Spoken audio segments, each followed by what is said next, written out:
you might like your diaper, because it's what you've always had.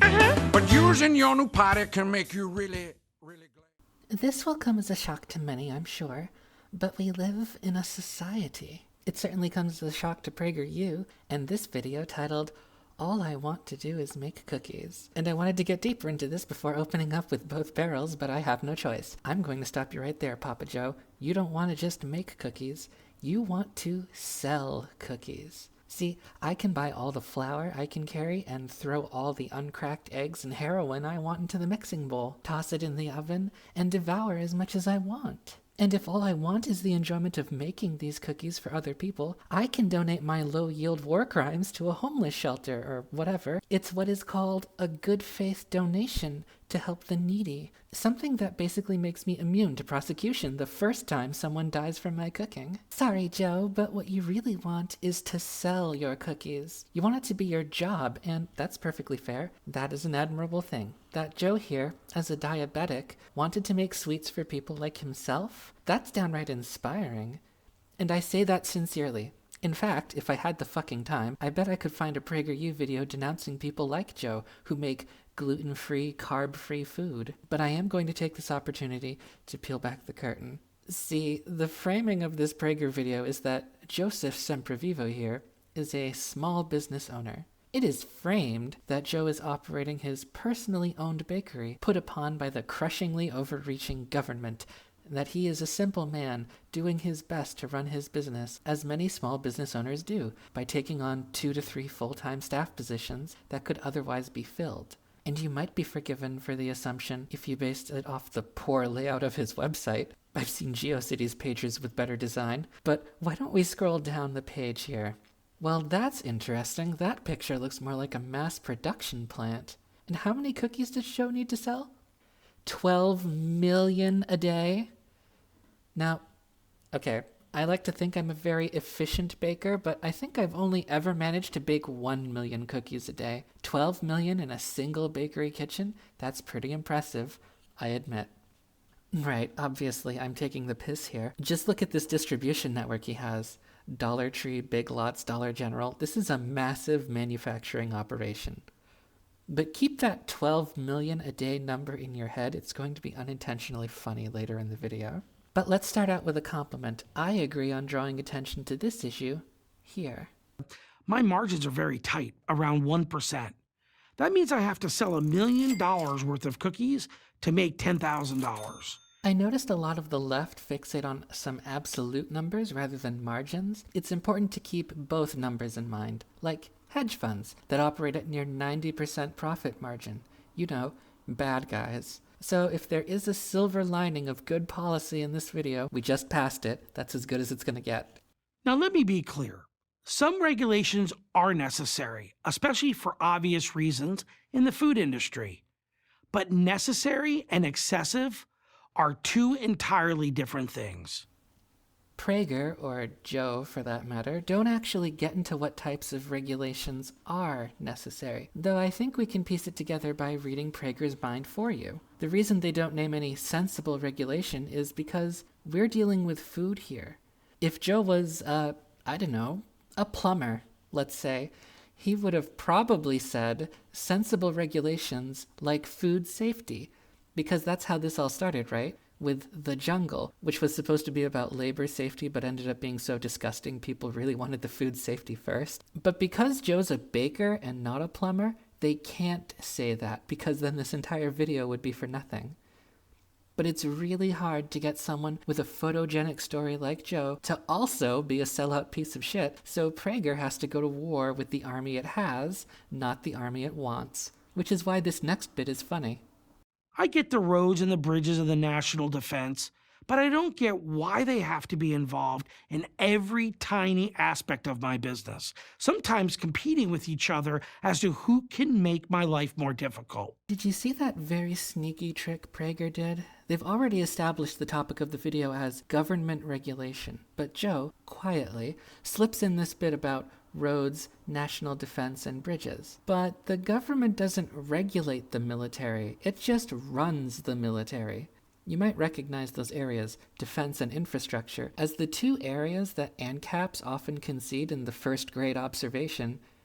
but we need a government. So they've actually backtracked the topic here, pulling out the lens, so to speak. We zoomed in on the topic government regulation, but we sneakily zoomed out to bring up the military as a sensible government thing. And without saying so, the video will now zoom back in to regulation. This is what counts as their flimsy defense of sensible regulation. As a bakery, I'm under the jurisdiction of the Food and Drug Administration, FDA, the Department of Agriculture, and the Occupational Safety and Health Administration. I also have to deal with the State Health Agency. So this was the moment I figured out I might have to make a response video, because my bullshit detector was starting to throb. Because, see, the FDA only ceremonially regulates eateries in the US. Most restaurants can get by with a single inspection every 2 years, just double-checking all your fridges are sealed and the like, because small businesses are too far down the pipeline to be worth the FDA's notice. If you make your goods in-house, well, you are the direct distributor, so consumer questions are best handled with you directly. And if you don't, you're likely already pulling exclusively from somewhere down the chain that's already thoroughly regulated. Your average Chinese restaurant, for example, buys all of its rice and noodles and soy sauce from Walmart, as any cashier can tell you. This is the entire business model behind Sam's Club and BJ's. The worst you can do as a small-scale eatery is cook it wrong. So the idea that a business could be blindsided by a scheduled inspection once every 2 years got me thinking there's more to this story than meets the eye. Let me introduce you to the ECFR, the Electronic Code of Federal Regulations, a very handy tool for the layman looking into this. That's right, I'm not just going to Google for corroborating Breitbart articles, I'm going straight to the horse's mouth. And let me show you my work. This section here, as you can see, is about regulating adulteration. In normal talk, that means packaging, processing, and storage, much like Joe is about to regale us with. Let's scroll down here to exemptions as an example of that. See, these rules don't apply to very small businesses, and you can see a cut and paste of that 2-year rule. Well, how do we know what a very small business is? Well, we can just scroll up to the definitions section. I've even cropped in the general small business, which according to these rules is a company with less than 500 employees. And a very small business, as you can see here, needs to earn more than $3 million a year for the past 3 years to be overqualified. It's this definition that Prager U wants to conjure in your head, but Joe is, obviously, as we've established, not that. I was actually stumped by this one, and I was searching for it for a very long time. It was very easy for me to track down other regulations in this video, but this door one in particular, it's tough. Why? Because, like I said, the FDA doesn't really regulate small businesses, and I'm fairly certain the meatpacking plant regs don't apply to Joseph's Cookies. So I went to the eggs section because, logically, eggs are used in cookies, right? I still couldn't find anything. I did find this very enterprising company, though. They're called Rytech.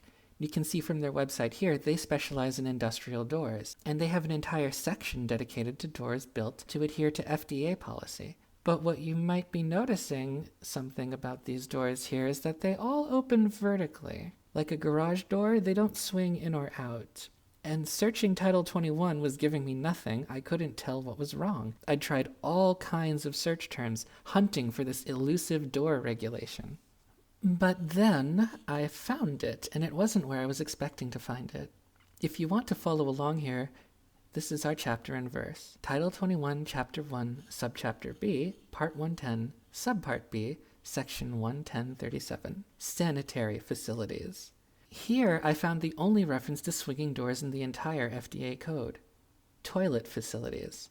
Clause 4, providing doors that do not open into areas where food is exposed to airborne contamination, except where alternate means have been taken to protect against such contamination, such as double doors or positive airflow systems.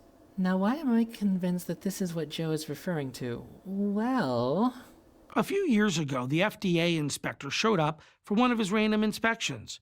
He noticed the door to the area in which we bake our cookies swung out as you walked in. He told me that was a code violation. The doors have to swing in. I had 30 days to fix it or I'd be fined thousands of dollars. I should note we have an air curtain between both rooms, so no food particles can get in or out of the baking area. If you don't know, an air curtain is those devices mounted on most supermarket doors and often found in loading docks behind said markets. They're meant to help self-contain an environment where a door is meant to be opened for long periods of time. So in our supermarket example, the grocer is hoping that people will filter in and out of the sliding doors all day, but they want to keep pests like flies and mosquitoes out of their establishment. An air curtain helps with this purpose by blowing just strong enough that small particles are deflected from the entrance. They're also used in temperature regulation in industrial freezers, but importantly, they are not sanitary products. They're meant to discourage an equilibrium with the outside. They are not, as this regulation stipulates, a full airflow system. Am I suggesting that Joseph was flagged because the room where his employees shit themselves and flush toilets was improperly adjacent to the baking room where he was making cookies, and he put up an air curtain, misunderstanding an airflow system to mean a device that pushes air? And as we'll later find, he frequently changes this bathroom door back to the illegal one so his cookies are full of particles of fecal matter? Yes, that's exactly what I'm suggesting. And now you know why I've titled this video, Prager U doesn't know shit about cookies. A few months later, the inspector from the ag department shows up for one of his random inspections. He notices that the door swings in. Yes, I tell him, it does. It's an FDA regulation. No, he tells me, it has to swing out. I just want to cut in here that I couldn't find Jack on this one, even after I pieced together it was the bathroom toilet. I am presuming Joe is, let's charitably say, misremembering which organization was responsible here. Because you know who does have door rules? OSHA. But he doesn't say that here, so we'll not hold it against him. He could also be referring to a state DA whose rules are not as easily accessible to me halfway across the continent. But I just wanted to throw that out there. I started keeping 2 sets of doors. One that swings in for the FDA and one that swings out for the ag department. And there you go, turning the fecal tube into his cookies on and off again. You're welcome, communists. Here's another example. Ooh, another example. Maybe this one will be terrible. FDA requires bakeries to send a sample of every product batch to a third-party lab for testing. We make 36 batches a day. That means we have to send 36 bags of cookies every day to that lab. So here's why I'm laughing my ass off at this point of the video. Let's tend back to the ECFR. This one is really easy because there's an explicit section about third-party testing. The long and short of the section here is, which if you want to look it up yourself, is Title 21, Chapter 1, Subchapter A, Part 1, Subpart H, is that if you're planning to sell food in the United States, you must register for third-party testing. But what is this section here? Well, this is a list of exemptions to third-party testing, which includes farms, retail food establishments, restaurants, and fishing boats, among others. But wait a minute, what did Joe say? As a bakery, I'm under the jurisdiction of the Food and Drug Administration. This is what reveals this image as the most shameful part of the video. Here, we see Joe's kitchen, and then a dining area. But if that were true, he would be exempt from third-party testing, and he clearly wants to not be tested. Why doesn't he just opt out, since doing third-party testing was something he voluntarily did? You see what I did there? It was a joke that I was pretending that Prager didn't try to mislead us, and that Joe is exactly as he appears. And to be fair, some states may have those kind of tests, but I'm not a lawyer, just someone with common sense, so I'm leagues ahead of Joe here. And let's not neglect the funniest line in this video, considering all the information we know about Papa Joe. This costs me tens of thousands of dollars every year. And remember, in order to make $10,000, I have to sell $1 million in cookies. $1 million in cookies? Oof. Joe makes that back in a day. I'm all for testing. But how about 1 bag out of every 10 batches? That alone might double my profit margin to 2%. Is Joe delivering it by parcel post? Even at 10 batches, he would still need to send a minimum of 3 bags of cookies a day, so he doesn't actually get to avoid shipping the cookies in a timely manner. Presumably he is doing this before the batch hits store shelves, because those little sample bags are meant to track which batches have E. coli in them. So if Joe is saying he would rather wait for his truck to be full of test samples before going, and this is what would save him 10 times the time, then he's going to have millions upon millions of cookies on the warehouse floor, unable to move until his truck is filled with little bags to make the trip to the auditor. Not a very smart business move by Joe there. Another time, we didn't include the word coconut in the allergy section of the package. We didn't think it was necessary, as these were coconut cookies. Now on the surface, this one is pretty funny, but what Joe is failing to account for here is that the name of your product has little relation to the content of your product. Functionally speaking, there is no relationship between the name and warning label. They exist in completely independent bubbles, only tied together by the packaging. See, Joe can rename his coconut cookies anything he wants. He could name them dog turd treats or sad to see my penis go cookies, which, as a big factory, he could choose to do if the marketing study said it would move more units. As an example of a product where this relationship is in full force, I enjoy strawberry milk. I often like to use strawberry syrup to get the desired flavor. But there are no strawberries in this bottle. It's an assembly of chemicals and sugars meant to mimic the strawberry flavor. If I have an allergy to strawberries, barring some of the more organic brands of this stuff, I would not, in fact, die from ingesting this. Here's another example from my own fridge. This is one of my unhealthy indulgences, orange pineapple soda.